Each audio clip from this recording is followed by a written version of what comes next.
Let's open our Bibles tonight. Let's open our Bibles tonight, please, to 1 Thessalonians chapter 4. 1 Thessalonians chapter 4. I'm going to start there before turning to several other passages as well. But before the message tonight, I want to mention that while it appears tonight on the world stage that whoever is in control of the American empire is trying very hard to start World War III and a nuclear war with Russia.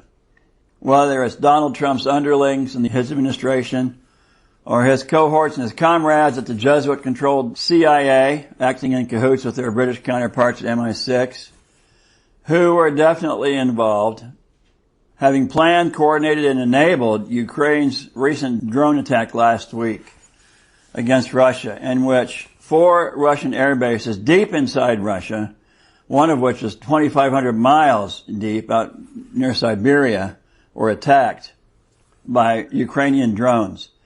At least 7 of Russia's strategic bomber aircraft were either destroyed or temporarily disabled, although Zelensky and the controlled press falsely bragged that 41 were destroyed.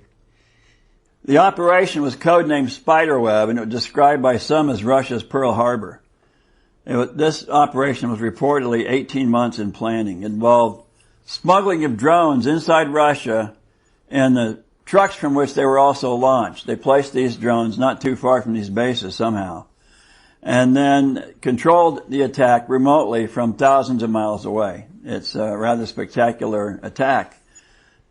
And it was definitely actually an embarrassment to Vladimir Putin and Russia's security forces. But the attack occurred on the eve of renewed peace talks between Russia and Ukraine in Istanbul.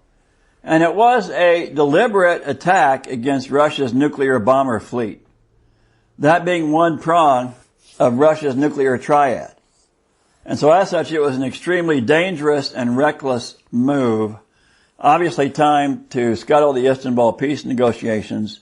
But well beyond that, I have personally no doubt this attack was actually designed to trigger activation of Russia's published and well-publicized nuclear response doctrine and protocol, which has, as one of the clauses that authorizes a nuclear retaliation or preemptive nuclear strike by Russia, a provision stating that any non-nuclear state that strikes Russia using conventional weapons in a manner that threatens Russia's strategic nuclear deterrence or Russia's existential survival, and that is backed or aided by a nuclear power, will be treated as an attack on Russia by that nuclear power.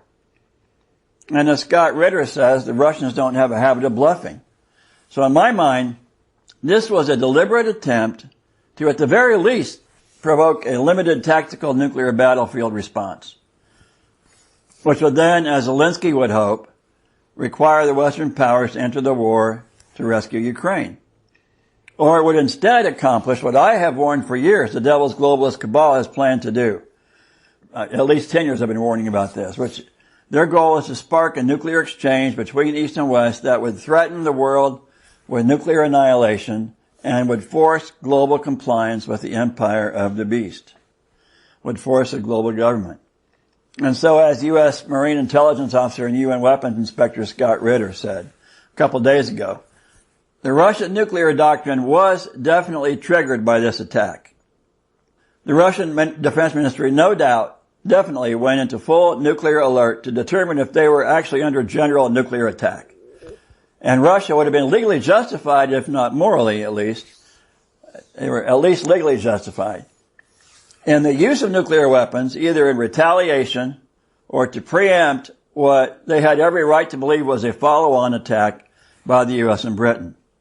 Fortunately, cooler heads in Moscow prevailed, and in a publicly released video of a meeting with his cabinet, Russian President Vladimir Putin was visibly angry, but he actually made no mention of the airbase attacks, perhaps because those attacks showcased an embarrassing failure on the part of his own intelligence and security services. But Putin instead condemned a separate strike by Ukraine at about the same time against a passenger train and bridge in which several civilians were killed, and he therefore declared the Zelensky regime ruling in Kiev as a terrorist organization. And that changes the game quite a bit here.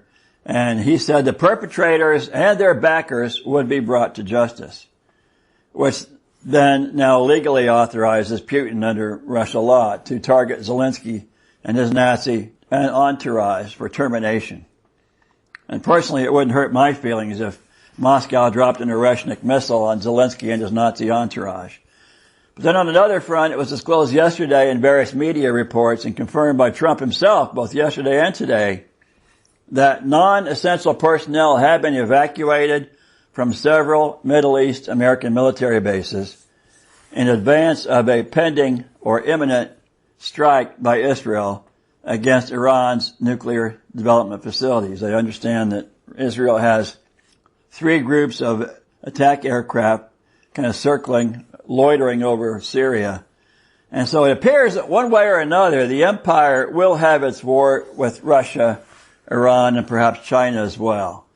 And that's the state of world affairs tonight at present. And it does appear to me, as we discussed a couple weeks ago, that all the pieces are in place for that second seal of Revelation 6 to be loosed at any time now. For tonight, however, what does appear tonight on the world stage, that whoever is in control of the American empire is trying very hard to start World War III. And while I want you all to be fully informed of these things and not to be ignorant of the devil's devices, the fact is that we who are the redeemed of the Lord have much better and brighter things to put our focus on than the trouble this world is in. And so instead for tonight, I have a topical message about heaven.